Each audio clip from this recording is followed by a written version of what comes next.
Formas farmacêuticas.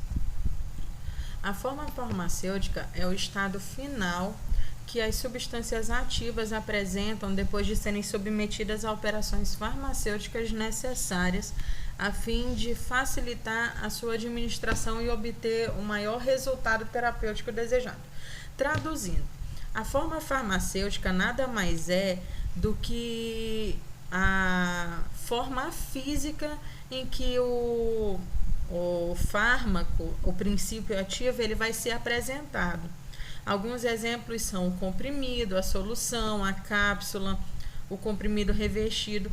Essa forma física, ela é determinada com o intuito de facilitar tanto a ingestão ou a administração, quanto a dosagem do medicamento.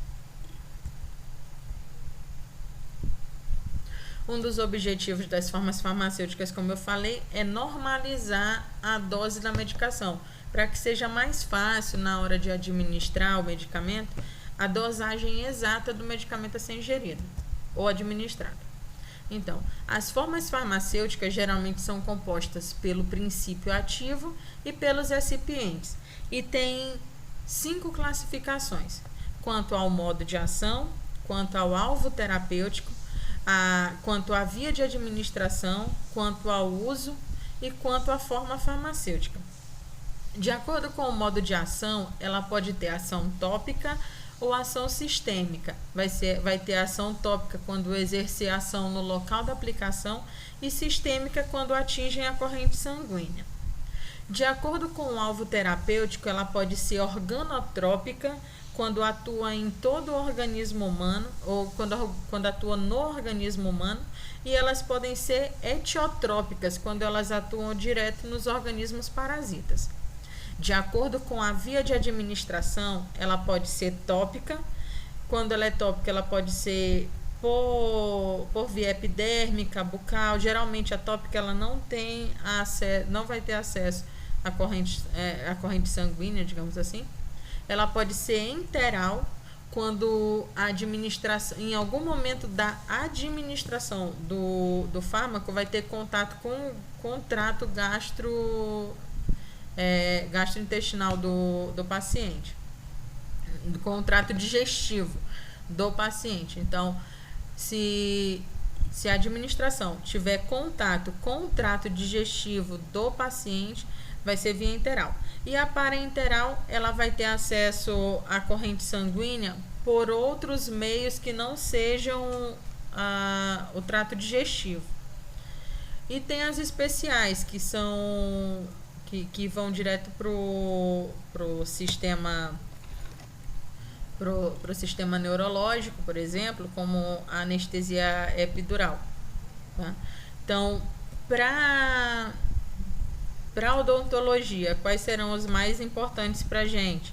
O enteral, que a administração é pelo trato digestivo, boca, intestino, estômago. A parental, né? Por exemplo, a gente vai ter as anestesias locais, que são geralmente subcutâneas, submucosa.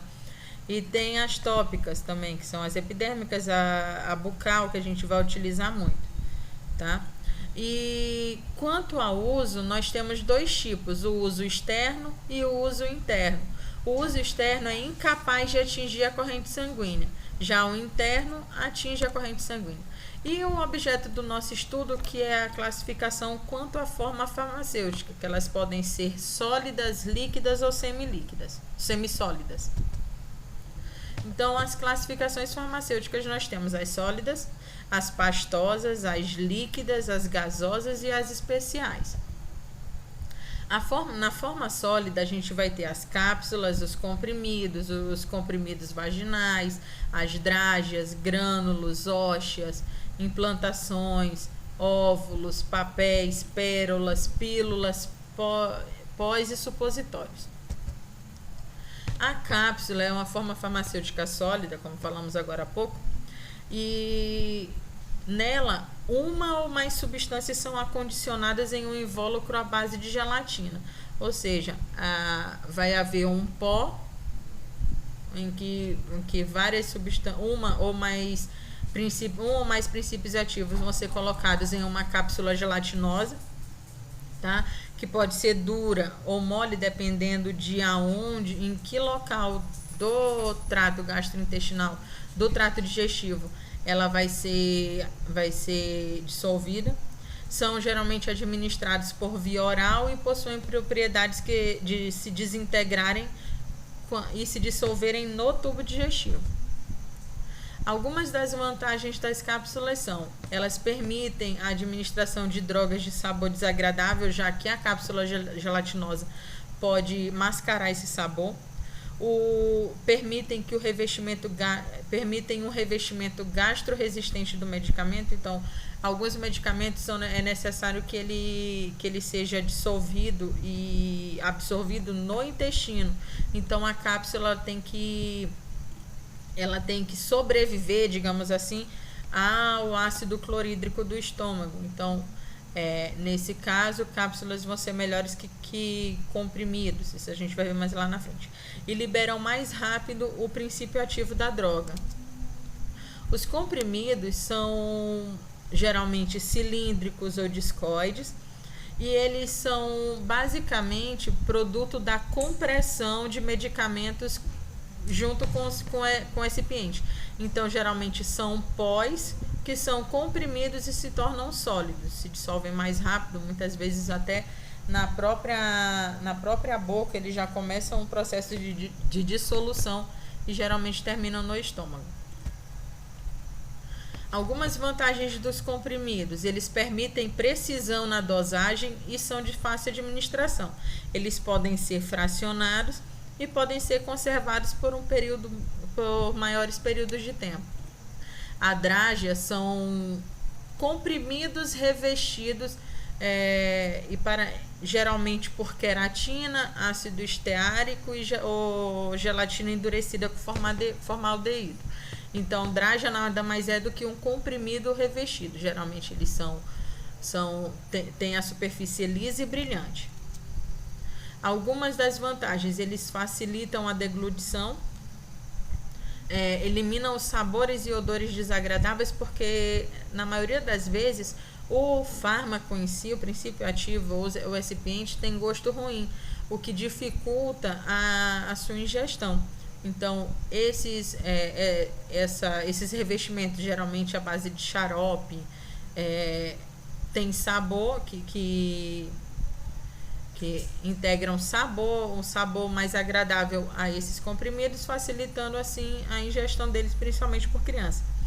Evitam alteração de certos princípios ativos, uma vez que esses princípios eles vão estar envoltos por uma camada protetora, e resistem ao suco gástrico, sendo exposto somente no intestino. As pastilhas, elas são destinadas a se dissolverem lentamente na boca. Geralmente é constituída por uma grande quantidade de açúcar e mucilagens associadas a princípios ativos. Mucilagens que são formas farmacêuticas gelatinosas, resultado da dissolução de materiais em forma de goma em água. Os supositórios, eles não são muito úteis, digamos assim, na odontologia, mas como é uma forma medicamentosa, vamos passar por eles rapidamente. Eles geralmente são à base de uma substância fundível pelo calor natural do corpo, é destinado a ser introduzido no reto, gerando o amolecimento e dissolução do fármaco.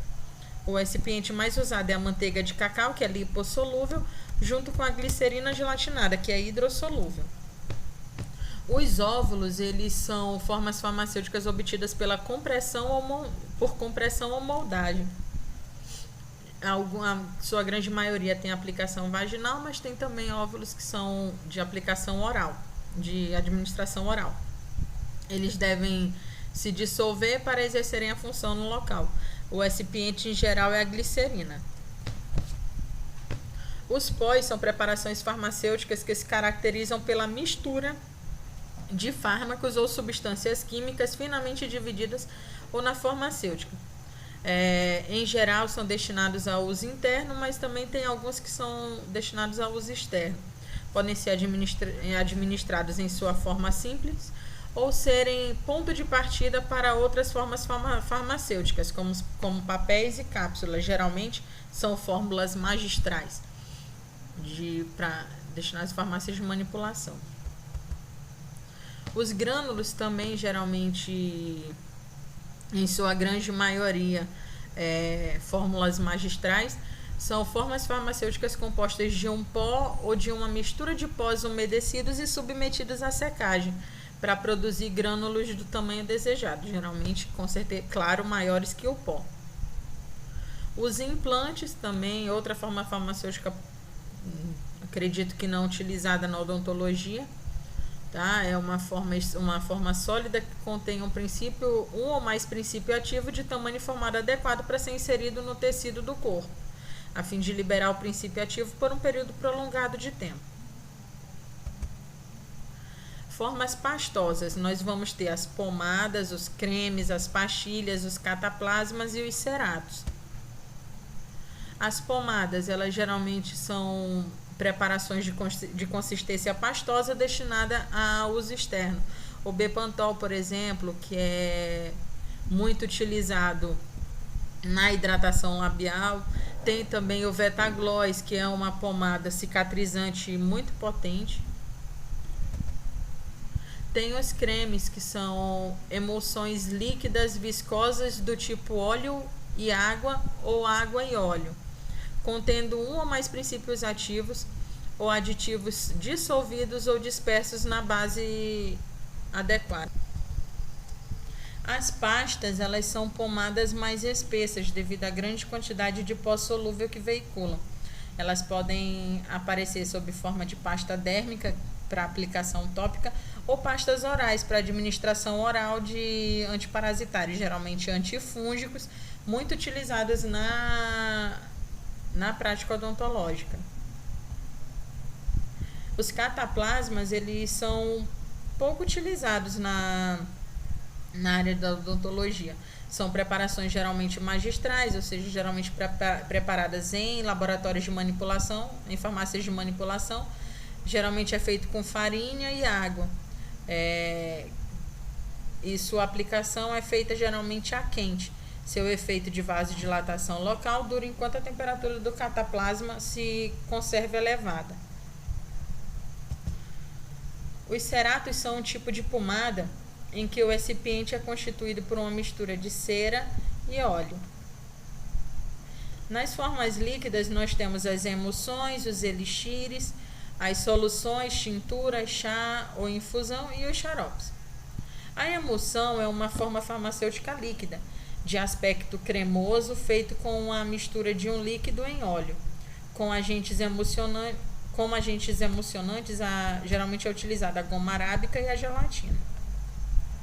Os elixires são preparações líquidas, límpidas, ou seja, claras, geralmente hidroalcoólicas, ou seja, o solvente utilizado geralmente é o álcool, e são utilizados para fármacos não solúveis em água. Isso é muito utilizado, por exemplo, nos enxaguantes bucais.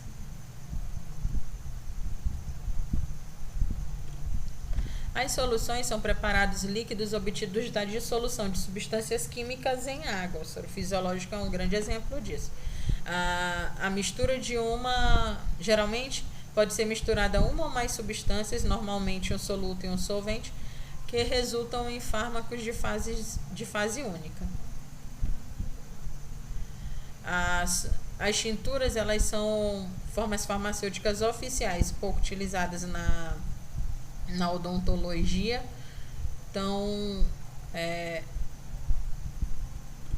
são soluções alcoólicas, geralmente contendo 10 a 12% de álcool, geralmente é usado por via tópica ou em poções ou xaropes. Chá ou infusão, também pouco utilizado na odontologia. Em geral, são fórmulas magistrais, ou seja, produzidas em farmácias de manipulação. Geralmente trata da ação de água sobre plantas secas, a fim de que seja retirada delas a substância ativa. Os xaropes são formas farmacêuticas em que a substância ativa, em forma de pó ou líquido, se encontra dissolvida numa solução aquosa açucarada concentrada. Então é uma fórmula em que 2/3 do peso do material, do peso do fármaco, é composto de sacarose ou então de outros açúcares. Pouco indicado para diabéticos.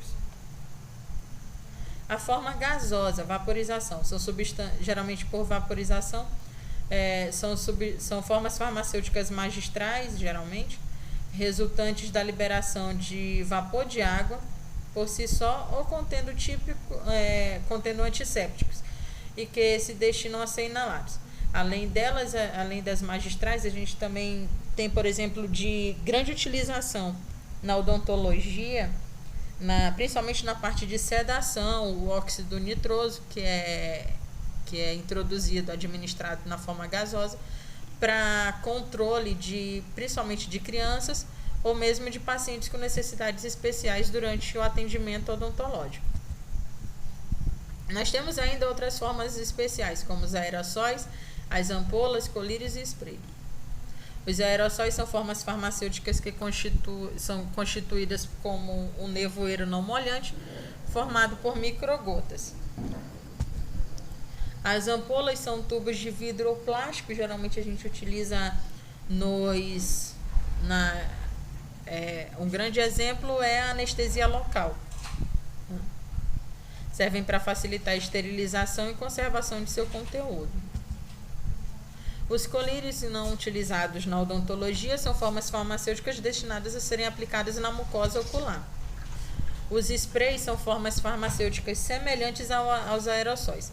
A diferença é o diâmetro da partícula liberada. Geralmente, os sprays têm tamanho, as partículas têm tamanho superior a 0,5 micrômetros. Já os aerossóis, o diâmetro é menor do que 0,5. Ficamos por aqui.